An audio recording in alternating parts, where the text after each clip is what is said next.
And we are live. Hello, everyone. Welcome to our AI Weekly Update. My name is Laura Hill, and I'm joined with Chris Knotts. And we are going live on David Mantica's profile. David, I think, is David joining us today, Chris? I think there was some question about that. He may not be able to make it. I don't know. I don't see him. Yeah, I think he was running late. I know he was having some trouble getting his dogs in their holiday outfits for the Christmas card photo shoot. Oh, wait, I'm getting a text from him now. What does it Laura, say? yeah, it says, Laura, I'm sorry, but I can't make the live stream today. Walmart is having a sale on Hungry Man frozen dinners, Oh, that would and be it then. they are Yeah. going quick. So he says, you and Chris go on without me. Make sure to mention my talk about Chat GTP coming up at AI Day. Okay. Well, Chat GTP. there's no mistaking the source of that text, is there? No, it says straight from my phone here. So I guess we should go on without him. Let's do it. All right, you guys feel free to ask questions in the comments. We're happy to answer questions. And today, I think we're just going to reflect on last week's biggest news in the AI world, which is Google Gemini launching one of the versions of Gemini anyway. Chris, you had a chance to check out one of the versions, didn't you? Yeah, a little bit. It was kind of funny. I was actually I was in the gym late last Wednesday and just listening to the BBC live stream and heard the Gemini announcement. So pretty interested. And between exercises, it's a pretty good time to work on content in Chat GPT. So I was kind of doing that already. And went and checked out Gemini and just played with it a little bit.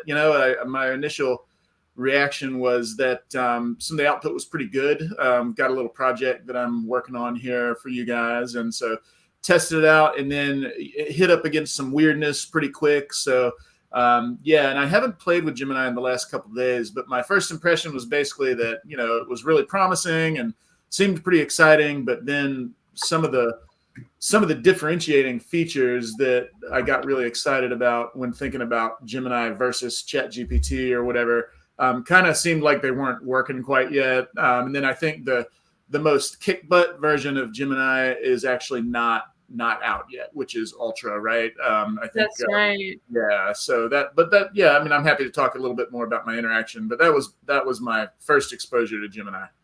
Well, I was also following the story and saw the demo video of Ultra, and I was really impressed. I was like, wow, this is really going to be a game-changing, state-of-the-art technology in the space.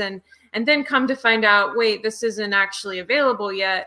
There's some other version that's available through Bard, which is, I think, what you were referring to. You had tried.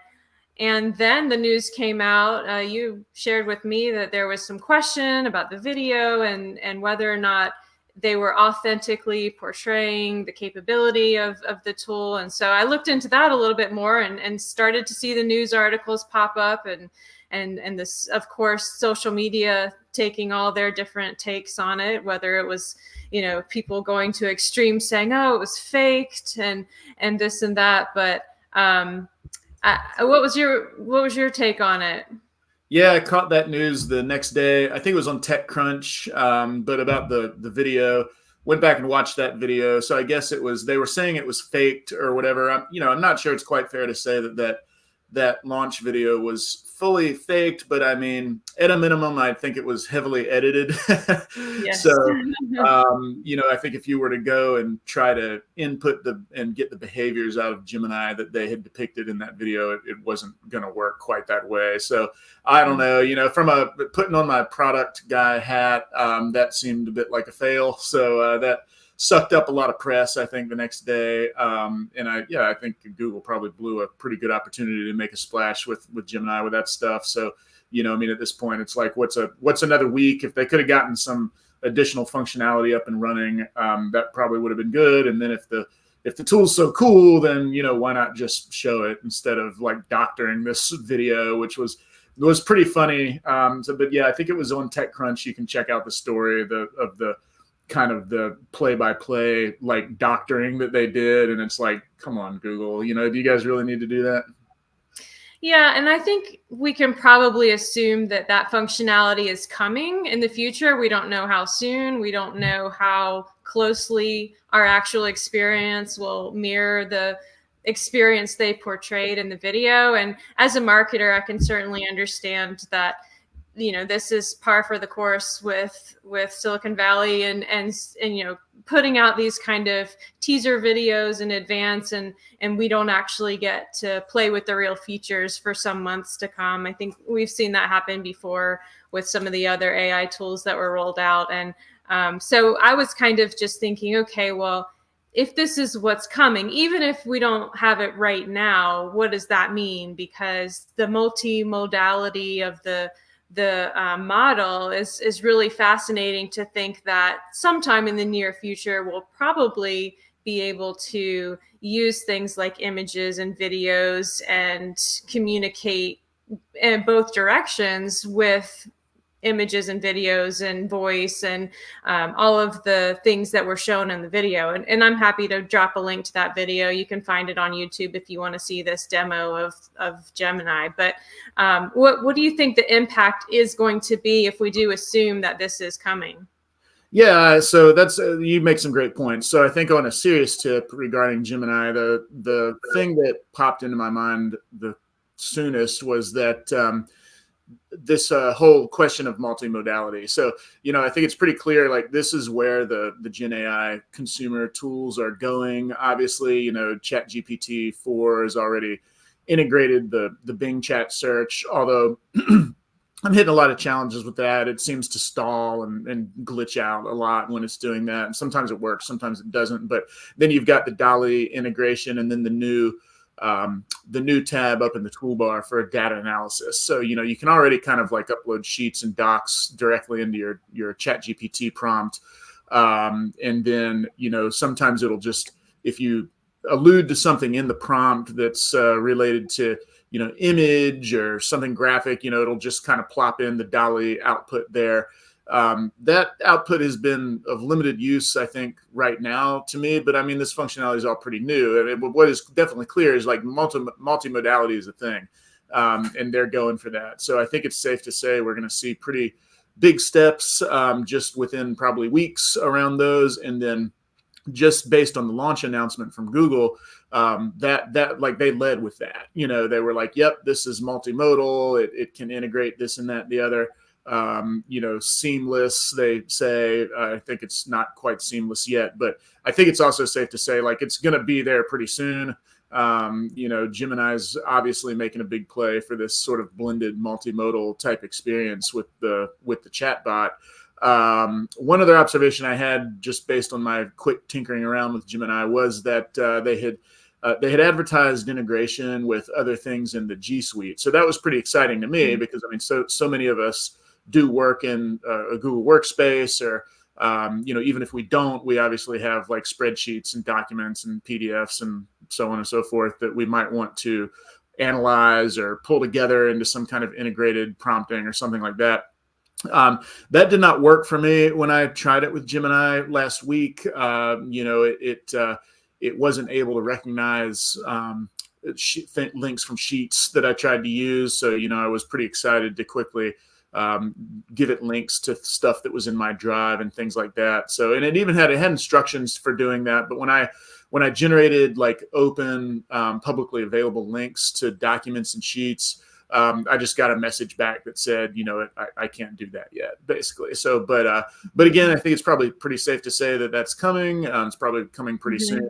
I'd be surprised if we don't see some kind of functionality like that by the end of the year. And I think that's a pretty big thing to track because, obviously it's even just with Bing Chat this summer, adding that, additional feature to the chatbot where, instead of just poking through the LLM and the baseline learning data, now you can get live search. And then, I mean, Bing Chat is really cool too, so you can kind of get like Chat GPT functionality combined with a web search. That's super handy, especially for planning vacation itineraries and things like that. I find probably other use cases, but that's the one that's been the most useful for me so far.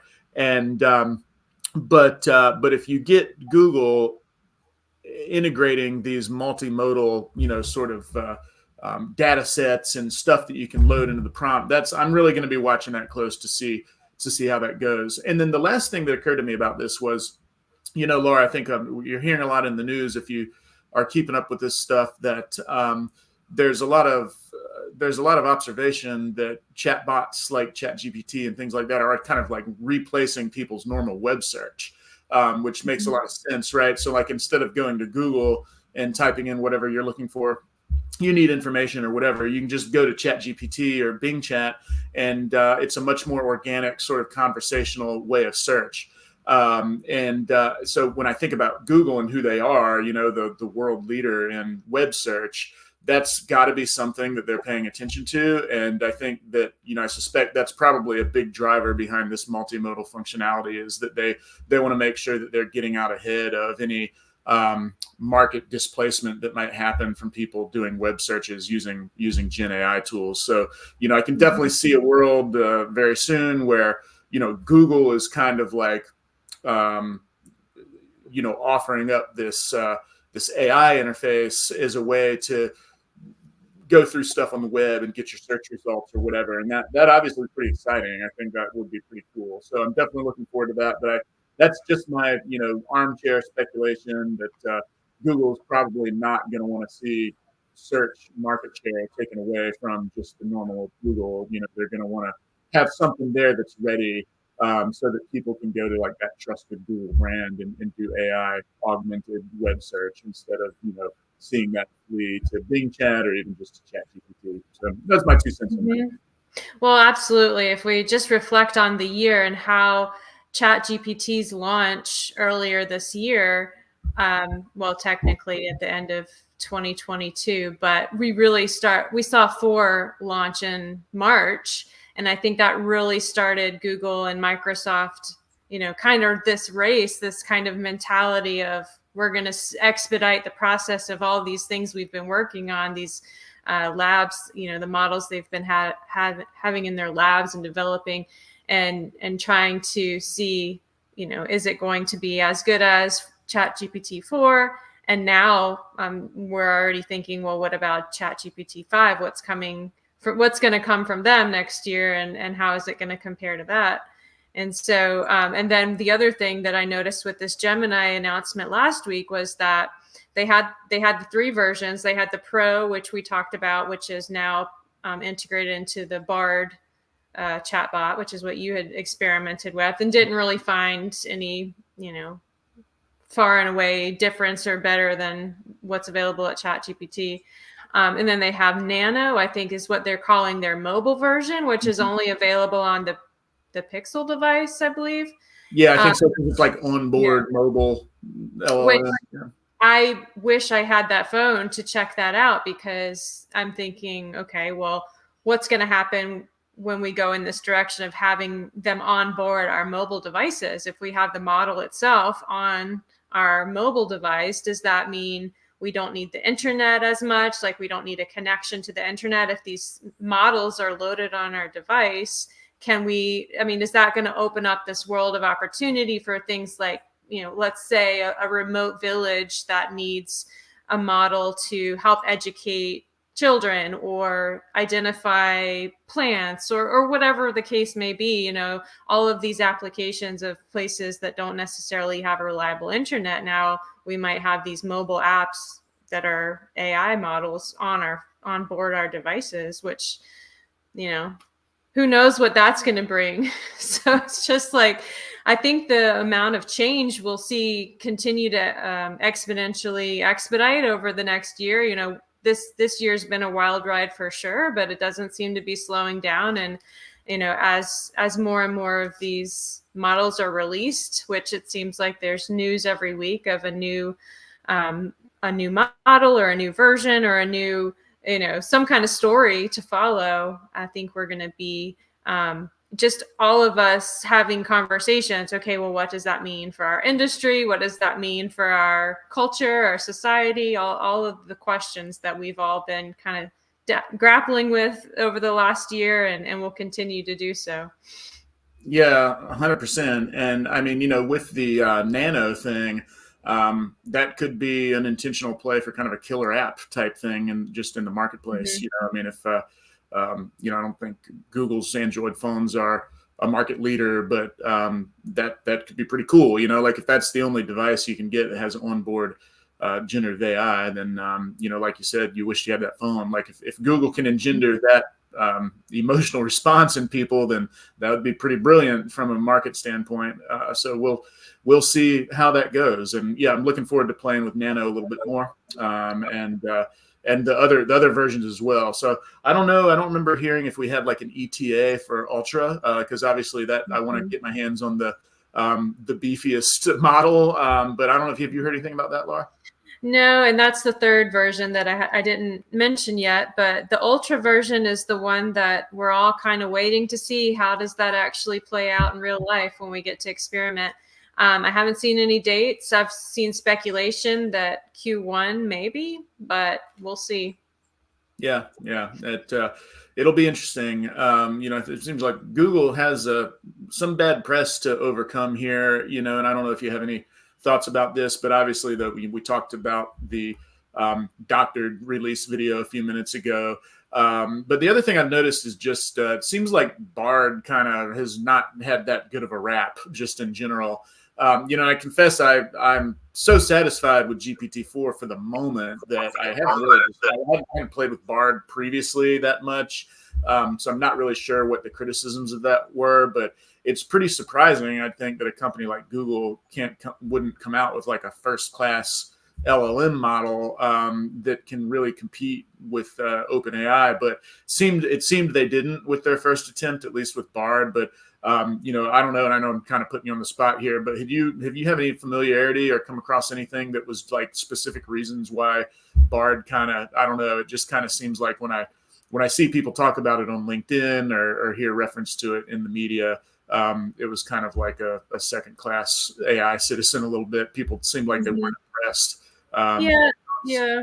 That was my experience too. I got early access as a beta user to Bard, and I had already tried ChatGPT 4, and it just wasn't as robust. The structuring of the data, the different types of prompts I tried, it just didn't have as good of quality outputs, in my opinion. But the only thing I can say as to why, and this is my speculation, I think it may come down to the differences in the speed of the launch and the safety considerations, perhaps. I think that with ChatGPT 4 and what we saw this past month with the saga there, and all we could make of it with the ouster of the CEO Sam Altman, and then the reinstallment of him, and trying to make heads or tails of what was going on. All we can really say is it's probably related to safety, and how quickly things were being launched and released, and it seemed that Bard was released in a reactionary way because of what happened with the launch of ChatGPT 4. And so I know that Google is, I would never bet against Google. I think that there's no one that can compete with obviously the amount of data that they have. And so when they do launch Gemini Ultra, we'll see, because it's going to be multimodal from the ground up is really the differentiator there. And so whereas Bard was like ChatGPT 4, and that it's just a large language model. I shouldn't say just, but it's a language model, whereas Gemini is going to be multimodal from the ground up, built that way. And so with the amount of data that Google has, it's going to be hard to imagine that they won't kind of live up to their demo video, even if it doesn't work that way right now. Is kind of my thoughts on it. So we'll see as we continue to hear the concerns around safety and what that adds up to. I know there was some news about the EU's AI regulatory frameworks getting a step closer to being put into place, and the US, of course, is even further behind them, but that'll be interesting to see once the EU has a regulatory framework. And I'm curious to see, because all we have for to go off is what happened with GDPR, back with the law that the EU had in place and how that differed from the US in terms of data privacy. And so now they're again leading the way in terms of AI safety regulations. So it'll be interesting to see with that in place how that changes things, or how that maybe slows down launches in certain parts of the world. But that's all I can really say, is that it probably has to do with balancing that innovation but safety at the same time. Yeah, that makes perfect sense. It'll be interesting too to kind of see, are we going to see a bit of a bifurcated world, where the EU or something like that, they have kind of like the way they do with firewalled versions of Google or something in other countries that are more regulatory, less open. Are they just going to, it seems pretty clear that over here, with all of the kerfuffle around Sam Altman and all that, we started talking about this a little bit last week, but how it seems like the direction seems largely set, that there's going to be a fairly unhindered regulatory environment, at least for the foreseeable future, around the LLM models at the consumer level. They're going to go ahead and sort of roll forward with functionality, the way they would a Silicon Valley startup or something like that. Cat's out of the bag on that stuff. GDPR, it's pretty interesting. When I went to London for work late last year, and it really is an interesting it's not a big difference in the UX, but when you log on, just to get on the internet, there's immediately clearly like GDPR stemmed messaging around the data, and you kind of have to give permission and opt in even before a web session. So that's obviously an artifact of GDPR. We'll see about the AI models. There's a competing model in China that I've heard about that the performance is significantly subpar compared to OpenAI's model or something like that. I don't like to be alarmist, but it'll be interesting to see. I feel like there's probably going to be some kind of newsworthy event, maybe in the next year, that kind of highlights the need for more regulation or whatever. Because right now it seems like the only stimulus around regulation and compliance factors here in the U.S. it's being driven basically by as we talked about last week, the AI incumbent companies. And really, they just want that regulatory environment to frame up a space where they have more first mover advantage, more incumbent advantage. It makes it harder for new players to enter the market and things like that.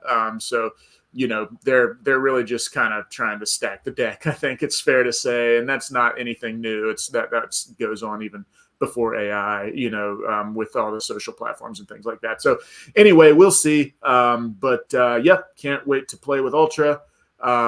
Let's see. There was one other thought that had crossed my mind. What was it? Just going back to the multimodal thing.